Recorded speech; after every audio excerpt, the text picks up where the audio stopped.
Hello everyone, আসসালামু আলাইকুম। আমি ফারহানা নাসরিন, ফারহানা ফ্যামিলি ব্লগে আপনাদের জানাই স্বাগত। আজকের পর্বে তৈরি করে দেখাবো কিভাবে গরুর দুধের ছানা দিয়ে রসমলাই তৈরি করতে হয়। চলুন তাহলে দেখে নিই রসমলাই তৈরি করার প্রসেসটি।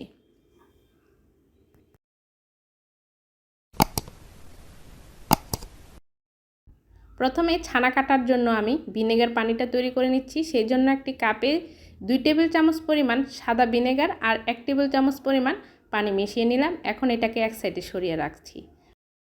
চুলাতে একটি পাত্র বসিয়ে নিলাম। এর মধ্যে 1 লিটার গরুর দুধ দিয়ে দিলাম, আর এই দুধের মধ্যে 1 টেবিল চামচ পরিমাণ ঘি দিয়ে দিলাম। ঘি দেওয়ার ফলে ছানা তৈরি করার পর ছানাটি একদম সফট হবে। আর এখন অপেক্ষা করছি দুধে বলক আসার জন্য। দুধে বলক চলে আসছে। এখন আমি চুলাটা বন্ধ করে দিলাম আর 2 মিনিট এইভাবে নেড়ে যাব যাতে দুধটা কিছুটা ঠান্ডা হয়। এখন এর মধ্যে আমি সেই তৈরি করে রাখা ভিনেগার পানিটি দিয়ে দিলাম। 30 সেকেন্ডের মধ্যেই ছানা তৈরি হয়ে গেল। এখন আমি এর মধ্যে একদম ঠান্ডা ফ্রিজের পানি এর মধ্যে ঢেলে দিচ্ছি। ঠান্ডা পানি দেওয়ার ফলে ছানার কুকিং প্রসেসটি স্টপ হয়ে যাবে। এখন আমি ছেঁকে নিব, সেই জন্য ছাঁকনির উপরে একটা পাতলা কাপড় দিয়ে নিলাম আর পাতলা কাপড়ের মধ্যে এই ছানাটা ঢেলে দিলাম আর নর্মাল পানি দিয়ে ভালোভাবে ধুয়ে নিচ্ছি। এখন কাপড়টাকে ধরে চিপে পানিগুলা ফেলে দিব। আপনারা যারা নতুন এসেছেন আমার চ্যানেলে, প্লিজ আমার চ্যানেলটি এখনই সাবস্ক্রাইব করে পাশে থাকা বেল আইকনটিতে ক্লিক করে ফেলুন। ভিডিওটি ভালো লাগলে অবশ্যই একটা লাইক দিয়ে দিবেন। আর ছানার পুটলিটাকে আমি এখন 1 ঘন্টার জন্য ঝুলিয়ে রাখবো।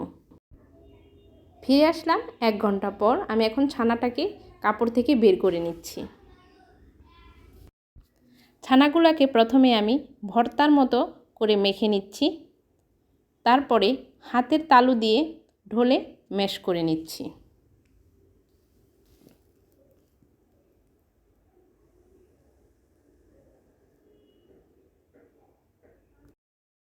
ছানাগুলোকে আমি 3 থেকে 4 মিনিট এভাবে ম্যাশ করে নিয়েছি। এখন আমি এর মধ্যে দিয়ে দিচ্ছি 1 চা চামচ পরিমাণ ময়দা আর দিয়ে দিচ্ছি 1 চা চামচ পরিমাণ চিনি আর দিচ্ছি 1 চিমটি বেকিং পাউডার।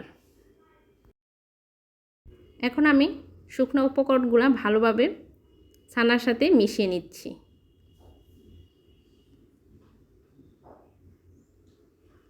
মেশানো হয়ে গেছে। এখন আমি ছানা থেকে লেচি কেটে নিচ্ছি।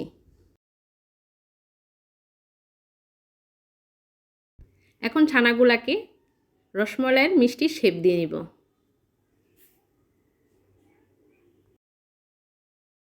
আমি লম্বাটে করে তৈরি করছি, আপনারা চাইলে গোলভাবেও তৈরি করে নিতে পারেন।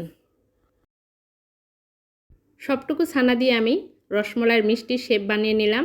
এখন এগুলাকে একটা পাতলা কাপড় দিয়ে ঢেকে রাখবো। আর সেই ফাঁকে পাতলা শিরা তৈরি করে নিচ্ছি। সেই জন্য মেজারমেন্ট কাপের 1 কাপ পরিমাণ দিয়ে দিলাম লাল চিনি আর দিয়ে দিচ্ছি সেই কাপের 5 কাপ পরিমাণ পানি। চিনি আর পানিটা ফুটে ওঠার সাথে সাথে আমি তৈরি করে রাখা রসমলাইয়ের মিষ্টিগুলা এর মধ্যে দিয়ে দিচ্ছি। এখন ঢাকনা দিয়ে ঢেকে দিব 10 মিনিটের জন্য। যখন দেখবেন মিষ্টিগুলা উপরের দিকে ভেসে উঠেছে তখনই পাতিলের হ্যান্ডেল ধরে একটু দোল খাইয়ে দিবেন। 10 মিনিট হয়ে গেছে। এখন আমি একটু ঢাকনাকে সরিয়ে আবার ঢাকনা দিয়ে দিচ্ছি। 15 মিনিট পর আমি ঢাকনাটা সরিয়ে নিলাম। আরেকটা চামিচের সাহায্যে মিষ্টির উপরে হালকাভাবে একটু চেপে দিচ্ছি যাতে করে মিষ্টিগুলা সম্পূর্ণভাবে সিদ্ধ হয়। আর চুলার তাপমাত্রা মিডিয়াম লোতে আছে। মিষ্টিগুলা প্রায় সিদ্ধ হয়ে আসছে। আমি ঢাকনা দিয়ে ঢেকে আরও 5 মিনিট এটাকে সিদ্ধ করে নিব। ঢাকনাটা সরিয়ে নিলাম আর চুলার আঁচটা আমি বন্ধ করে দিলাম। আর এইভাবে আমি 1.5 ঘন্টার জন্য এই পাতলা শিরার মধ্যে মিষ্টিটা রেখে ঠান্ডা করে নেব। ফিরে আসলাম 1.5 ঘন্টা পর। ঢাকনাটা সরিয়ে নিলাম। এখন ছাঁকনি দিয়ে ছেঁকে আমি পাতলা শিরা থেকে মিষ্টিগুলোকে তুলে নিচ্ছি।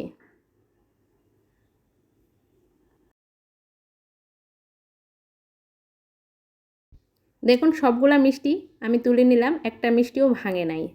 এখন এটাকে এক সাইডে সরিয়ে রাখবো। আর সে ফাঁকে আমি চুলাতে একটা হাঁড়ি বসাই নিলাম আর এর মধ্যে 1/4 কাপ পরিমাণ চিনি দিয়ে দিলাম ক্যারামেল তৈরি করার জন্য। চুলার তাপমাত্রা লোতে রেখে আমি ক্যারামেল তৈরি করে নিচ্ছি।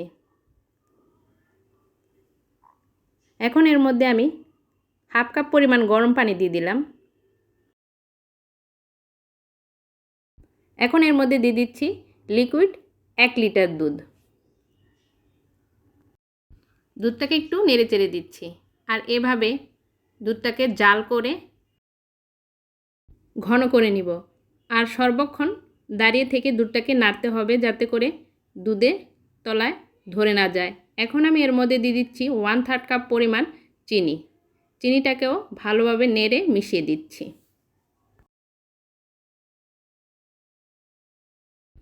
দেখুন দুধটা ঘন হয়ে গেছে। এখন আমি চুলা বন্ধ করে দিলাম আর বানিয়ে রাখা মিষ্টিগুলো এর মধ্যে দিয়ে দিচ্ছি।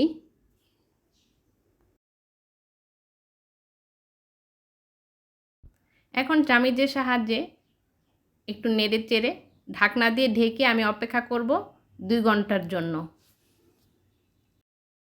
ফিরে আসলাম 2 ঘন্টা পর, ঢাকনাটা সরিয়ে নিলাম। দেখুন রসমলাইয়ের মিষ্টিগুলা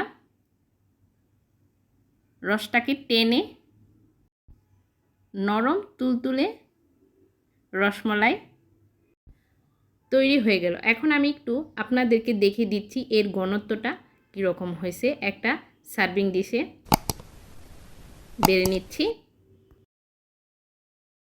দেখুন মাশাআল্লাহ একদম দোকানের মতো হয়েছে। আশা করছি আপনারাও আমার রেসিপিটি ফলো করে এইভাবে ঘরে তৈরি করে নিতে পারেন। তৈরি করার পর কেমন হলো সেটা কমেন্টস করে জানানোর জন্য অনুরোধ রইল।